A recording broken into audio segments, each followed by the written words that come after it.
আমরা এখন আছি ব্রাইস ক্যানিয়ন ন্যাশনাল পার্কের একটা পয়েন্টে। এটার নাম হচ্ছে রেইনবো পয়েন্ট। এটা ভূপৃষ্ঠ থেকে প্রায় ৯,১১৫ ফিট উপরে। আল্লাহু আকবার, কি অসম্ভব সুন্দর।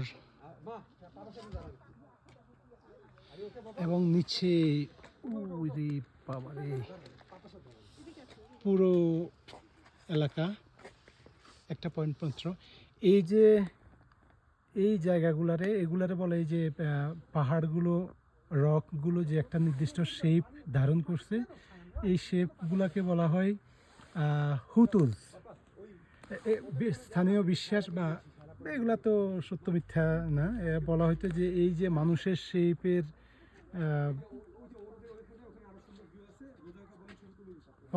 গঠনগুলো, পাহাড়ের গঠনগুলো বলা হয় এগুলো একসময় ছিল একটা হচ্ছে আইস জায়ান্ট। এবং এই আইস জায়ান্টগুলো মানে দৈত্য, বরফের দৈত্য, এগুলো স্থানীয় মানুষজনকে খেয়ে ফেলতো, মেরে ফেলতো। তখন এখানকার দেবতারা তাদেরকে পাথরে পরিণত করে আর কি। তো এগুলো এখন এখান দিয়ে একটু কম বোঝা যাচ্ছে, অনেক উপর থেকে তো একদম পুরা এরকম পিলারের মতো বা মানুষের শেপের মতো রূপ এক একটা হুতুজ। আচ্ছা যাক, এই জায়গাটা হচ্ছে ইতিহাস অনুযায়ী বলা হচ্ছে যে এটা হচ্ছে কলোরাডো প্লাটুর একটা অংশ।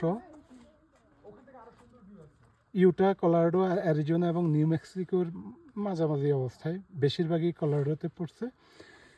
আর একটা হচ্ছে যে এটা 70 মিলিয়ন ইয়ার্সের পুরাতন একটা এই মাউন্টেন এলাকা।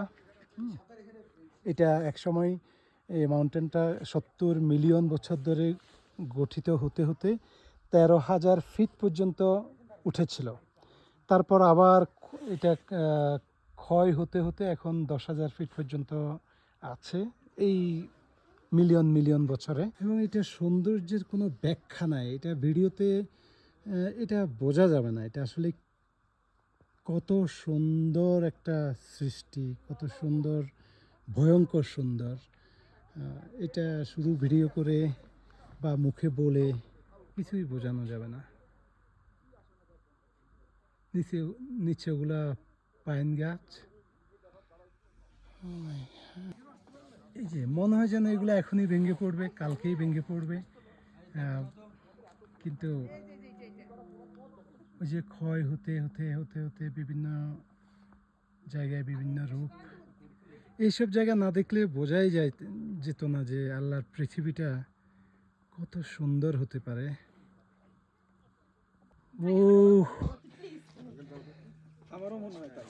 এইটা এই এলাকার বেশিরভাগ রকগুলো, পাহাড়গুলো, এগুলো তো রকি, লাল এবং নানা রকম লাল বালুর রং। এটার নাম, এইটা কি কালার, বাট এগুলো এখন বরফ পড়ে অবস্থা হয়েছে। ও মারে আল্লাহ রে আল্লাহ, কি বলবো, মানে আমি তো বলার ভাষা খুঁজে পাচ্ছি না আর কি, যে এটা কিভাবে বর্ণনা করব।